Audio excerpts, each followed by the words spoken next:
기도하고 말씀 나누겠습니다. 사랑하는 주여 하나님 아버지, 오늘 주님 은혜 가운데 주님이 사랑하시는 이천열방교회를 방문케 하시고 사랑의 교제를 나눌 수 있도록 은혜를 베푸신 주님을 찬양합니다. 아멘. 이 시간 주님께서 친히 오셔서 생명의 말씀으로 우리를 깨우시고 온 세상이 코로나로 인해서 두려워하고 어려워하지만 하나님의 백성들은 오히려 이때를 통해서 하나님의 나라를 증거하며 주님 오실 때를 예비하고 준비하는 귀한 주의 종들로 주의 백성들로 삼아 주시옵소서. 우리를 깨워주시고 우리 안에 성령의 기쁨이 충만케 하여 주시옵소서. 함께 하실 주님을 찬양하며 오직 이 말씀이 주님이 생명의 말씀으로 선포될 것을 믿사옵고 우리 구주 예수 그리스도의 이름으로 기도드렸사옵나이다. 아멘.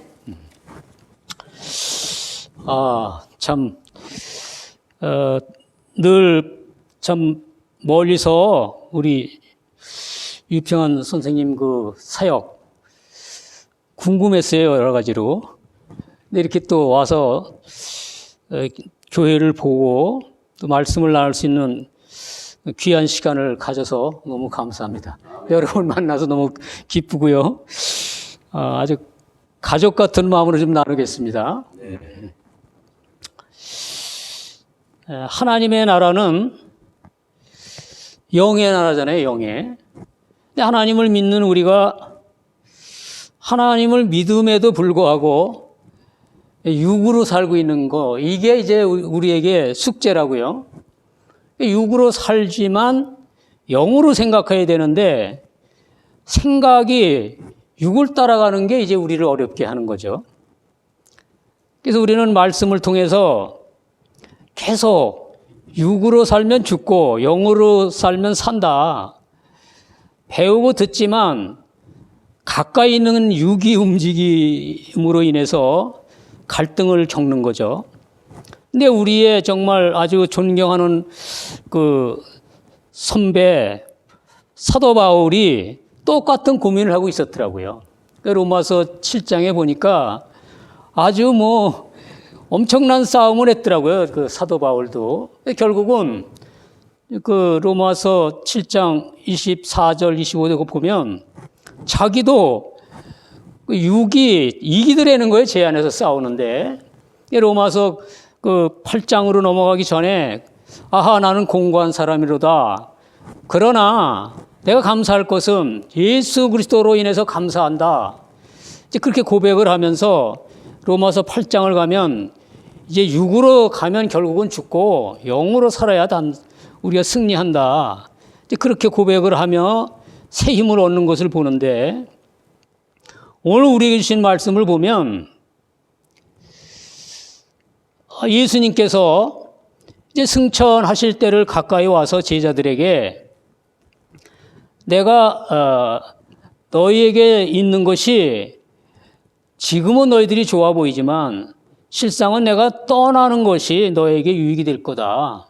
왜냐하면 내가 떠나가지 않으면 보혜사를 너에게 오시지 아니할 것이요 가면 내가 그를 너에게로 보내시니 보혜사 성령이 와야 우리에게 유익이 있다고 그러는데 그 유익이 뭐냐면 그가 와서 죄에 대하여 의에 대하여 심판에 대하여 세상을 책망하시리라고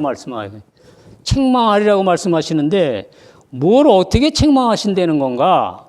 우리 이제 궁금하죠, 이 말이. 근데 실제적으로 그가 와서 죄에 대해서 책망한다는 것은 그들이 나를 믿지 아니함이기 때문에 내가 책망한다. 근데 이것은 바로 성령께서 우리를 책망하실 그 중에 최고로 중요한 것은 우리가 예수를 믿지 않음으로 인해서 우리가 책망을 받아야 되는데 왜냐하면 그것이 죄이기 때문에 그러는데 우리는 흔히 생각하기를 예수님이 우리를 위해서 십자가를 져 주셨는데 그 예수를 믿지 않기 때문에 우리가 죄악 가운데 그냥 지옥으로 갈 수밖에 없다. 이렇게 흔히 생각을 하고 있는데 예수님의 정체성을 우리가 알지 못하면 정말 이 말씀의 깊이를 우리가 못 깨닫는 거예요. 예수님이 어떤 분이냐를 우리가 바로 알아야 되는데, 예수님은 우주 만물을 창조하실 때 창세기 1장 1절에 천지를 창조하실 때 함께 하셨던 그 성자 하나님이시라고요. 그분은 요한복음 1장을 보면 말씀인데 이 땅에 빛으로 오셔서 생명과 빛으로 오셔서 우리를 살리신 분이다 이거죠. 그러니까 그분이 곧 말씀이고 창조주라는 거죠.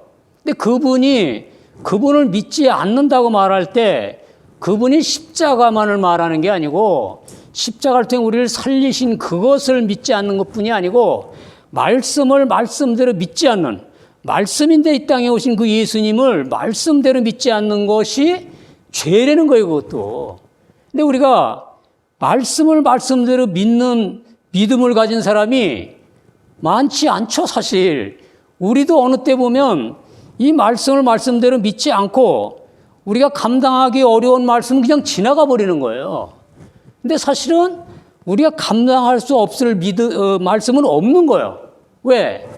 우리의 능으로 하는 게 아니고 성령이 오시면 예수님이 성령을 통해 우리 안에 오셔서 성령을 의지하는 거예요. 예수를 의지할 때 그분이 해 주시는 건데 우리는 내가 뭘 하겠다는 생각 때문에 포기하는 거예요. 말씀을 말씀대로 잡취하지 않는 거죠. 이게 죄라는 거예요.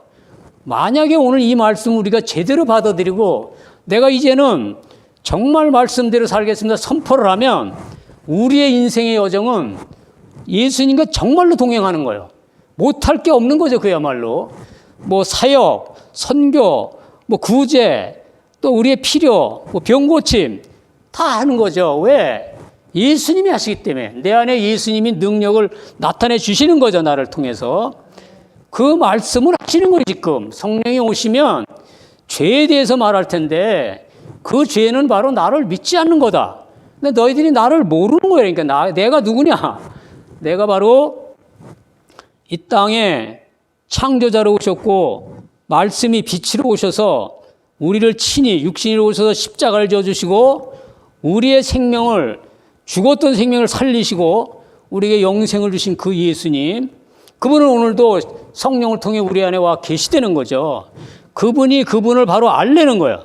그분을 내가 바로 받아들이고 바로 믿으라는 거죠. 그것이 바로 오늘 우리를 통해서 하시고 싶은 말씀이죠. 이것은 우리뿐만 아니라 이 땅에 있는 모든 하나님의 백성들에게 동일하게 하나님이 말씀하시는 거죠. 선교 현장에서도 이 말씀을 믿음으로 취한 사람들은 믿음으로 사는 거지만 예수를 믿어도 이 말을 제대로 이해하지 못하고 제대로 믿지 않으면 생명력이 없는 거예요. 왜냐하면 자기 존대로 말씀 취해서 자기 존대로 믿으면 그것은 예수를 제대로 믿는 게 아니죠. 그것은 어떻게 보면 자기 중심적으로 그냥 살아가고 있는 거예요. 하나님이 제일 싫어하는 사람들이 믿지만 제대로 안 믿는 걸 제일 싫어하는 거죠. 그야말로 이 마지막 때 토해버리고 싶다고 그러는 게 바로 자기 존대로 믿는 걸 말하는 거죠. 근데 사실은 많은 주의 백성들이, 주의 종들이 또 이 헌신된 사람들까지라도 올바르게 말씀을 이해하지 못하면 자기 존대로 믿는 거예요. 근데 자기가 자기 존대로 믿는 걸 모르는 거예요. 모든 사람이 그렇게 신앙생활 하는지 아는 거예요. 그러면서 정말 말씀대로 살고자 하는 사람을 보면 오히려 이상하게 보는 거죠. 왜냐하면 그 사람들에게는 이상한 일이 나타나기 때문에 그래요. 그 이상하다는 것은 바로 성령의 역사를 통해서 세상이 이해할 수 없는, 어떻게 보면 교회와 성도들까지 이해할 수 없는 일들이 나타나는 거예요. 그래서 그걸 가지고 이상하다고 보는 거죠. 이상한 게 아니라 성령이 동행하시는 역사를 보는 거죠, 사실은. 특별히 선교 현장에서 많은 병자들과 고난 가운데 있는 사람들을 선교사들이 믿음으로 그들을 위해서 축복하고 기도하면 그들이 다 고침받고 새 생명을 얻는 것을 보게 되는데 그것이 특별하다고 보면 안 되는 거예요. 근데 때로는 선교사들도 믿음이 온전히 막 이렇게 할 때는 그렇게 하다가도 어느 때 한번 이렇게 그 믿음이 식어질 때 보면 또 옛날 모습을 볼 수가 있는데, 그렇기 때문에 오늘 주신 이 말씀이 우리의 사는 날 동안 우리를 다스리도록 이 말씀을 붙들어야 돼.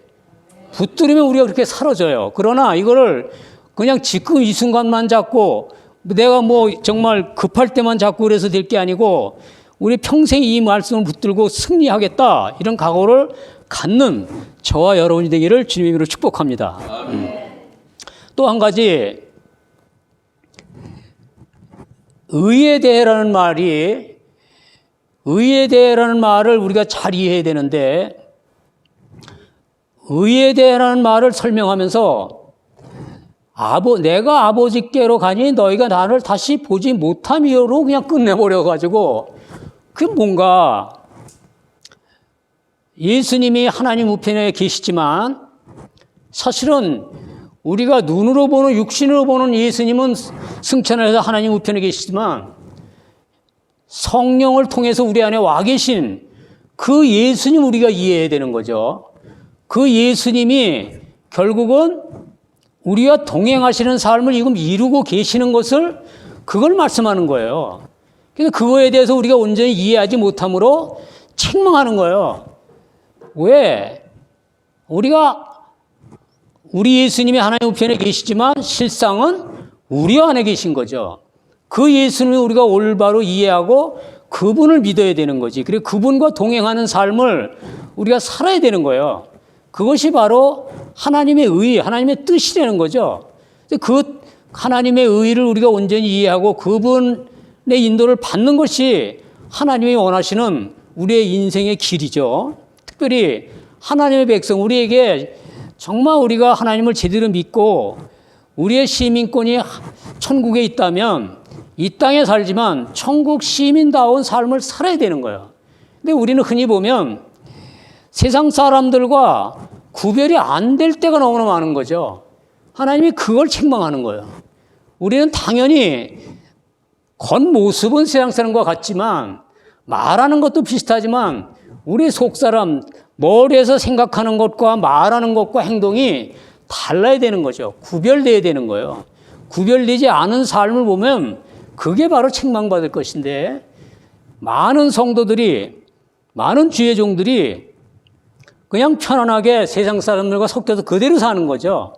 이건 하나님이 원하는 게 아니죠. 그건 그야말로 우리가 책망받아야 맞고, 이 책망은 우리 스스로를 죽이는 거예요. 어떻게 보면 이 책망 속에서 내가 깨닫지 못한다면 스스로 죽어가고 있는 거죠. 그래서 이걸 우리가 심각하게 받아들이고, 정말 하나님이 원하시는 것은 우리가 그냥 말씀을 가볍게 이렇게 그냥 받아들이고 그냥 예배드리고 그냥 뭐 어떻게 보면 주님이 볼 때는 형식적이죠. 우리가 볼 때는 어떻게 보면은 제도적인 거지. 교회나 이런 뭐 선교단체나 그 안에서 움직이는 대로 그냥 따라가는 거. 내용은 없지만 겉모습은 그대로 뭐가 이루어지는, 이거 바로 우리가 하나님의 의를 잘못 이해하기 때문에 그런 잘못된 것들이 일어날 수 있는 거죠. 그래서 오늘 이 말씀을 통해서 정말 하나님이 육신이 부활하셔서 승천하셔서 하나님 우편에 계시는 그 의미가, 그것을 끝난 게 아니고 보혜사 성령을 통해 이 땅에 오셔서 우리 안에 계시다는 것을 우리가 깨닫는, 그래서 그분의 음성을 날마다 들어야 되는, 여기까지가 하나님이 우리에게 주신 하나님의 의요, 예수의 의. 그걸 우리가 깨닫고 이렇게 순종하는 저와 여러분이 되기를 주님의 이름으로 축복합니다.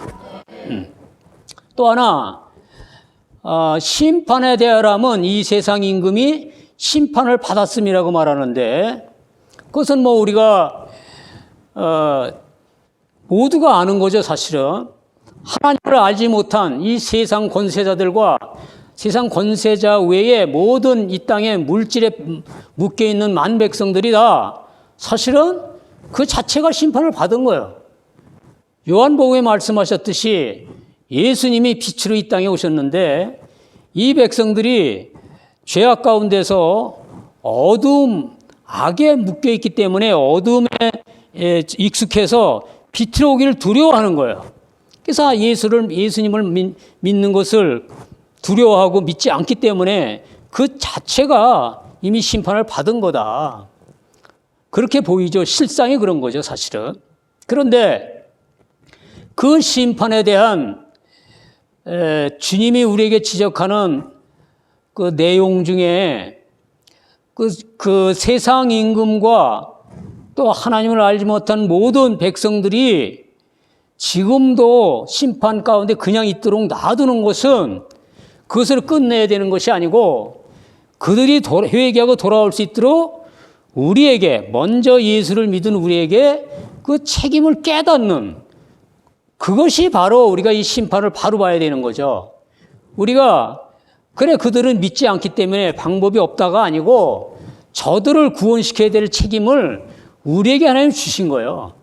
왜냐하면 성령은 여기서 보혜사 성령의 말로 끝나는 게 아니라 예수님이 승천하시면서 제자들 앞에서 성령에 대해 다시 말씀하시는데 너희들이 예루살렘을 떠나지 말고 이곳에서 기다리다가 성령을 받으라는 거예요. 성령. 그 성령이 오시면 권능을 받고 예루살렘과 온 유대와 사마리아 땅 끝까지 이르러 내 증인이 되라고 이 성령의 역사를 다시 한번 말씀하시는데 그 말씀이 바로 이 땅에 죽어있는 이 영혼들, 이 세상 임금들과 이 물질에 빠져있는 이 세상의 모든 백성들을 심판 가운데서 건지려는 사명이 우리에게 동일하게 와 있는 거예요. 성령을 통해서.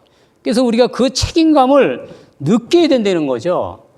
그랬을 때 우리의 인생이 정말 예수님과 동행하며 예수님을 기뻐하는 그런 여정을 이룰 수 있는 거예요. 근데 왜 그러면 이 땅에 이 엄청난 그 축복의 말씀들과 능력의 말씀들이 우리에게 주어졌는데 실제적으로 그 능력을 나타내고 힘 있는 교회와 성도들이 많지 않으냐? 여기에 대한 이제 우리의 의문점이 있는 거죠. 왜냐하면 성령께서 우리와 함께 하는데 예수를 믿을 때 누구에게나 성령이 임하죠. 사실은 예수님께서 승천하시면서 제자들에게 그 말씀하셨지만 그 예수님을 요한복음 우리 1장 12절에 영접할 때 우리가 하나님의 자녀가 되는 권세를 주시는데 그때를 통해서 성령께서 우리가 예수를 영접함으로 인해서 그 성령이 우리에게 다시 임하는 거예요. 그 다시 임하는 그 성령은 지금 여기서 말씀 보혜사 성령과 같은 성령이라고요. 그래서 우리가 예수를 믿을 때 그 성령이 우리 안에 들어왔기 때문에 그 능력을 예수 믿는 사람들에게 다 있는 거죠. 근데 그렇게 안 사는 거예요. 왜 안 사느냐? 너무나 익숙하게 그렇게 안 사는 성도들을 많이 보기 때문에 본이 되는 그 선배 성도들을 못 만나는 거예요, 성도들이. 그래서 사실은 우리가 예수 오래 믿은 사람들이 책임이 큰 거예요. 내가 본을 보여야 새로 믿는 성도들이 오히려 처음 예수 믿을 때 막 뜨거웠던 사람들이 식어지는 거예요. 왜냐하면 우리 선배, 성도, 우리 아주 그냥 존경하고 싶은 장로님, 우리 권사님들, 우리 집사님들 보니까 그냥 너무 편하게 그냥 신앙생활 하는 걸 보니까 저게 오히려 맞는 것 같아. 나는 그냥 뜨거워서 혼자 그러다가 막 전도지 가고 막 그러다 보니까 이게 괜히 나만 괜히 너무 잘난 체는 것 같이 느껴지기도 그럴 수 있는데 사실은 우리가 예수님을 믿을 때 그 성령이 임할 때 그 뜨거움, 그 첫사랑을 정말 더 뜨겁게 늘 죽을 때까지 그 신앙생활을 하고 가야 맞는 거죠. 그래서 교회가 특히 오래된 성도들과 그렇게 정말 뜨겁게 신앙생활하지 못하는 그런 선배, 장로님, 권사님, 목사, 집사님들이 책임감을 가지고 깨달아야 되는 거죠, 사실은. 왜냐하면 성령은 우리를 그렇게 이끌어가길 원하시는 거예요. 오늘도 지금 이 시간도 원하는 거죠. 근데 우리는 그렇게 안 사는 것이 너무 익숙해 있어서 편안한 거예요, 사실은. 이건 정상적인 편안함이 아니죠. 그래서 저는 그때 그런 생각을 한번 한 적이 있어요. 어떻게 보면 직장 생활을 하면서 신앙 생활하는 그 성도들이 목사님이나 선교사들보다 더 힘들 수도 있겠구나. 왜냐면 이 사람들은 그냥 세상과 늘 접해서 그 사단의 그 미혹 속에서 그냥 뒹굴다 보니까 이게 선교사나 목사는 기도 늘 하고 말씀 늘 보고 또 이제 이 성도들 돌보고 이러면서 영적 전쟁을 늘 이어가니까 그래도 하지만 세상 사람들은 이 정신을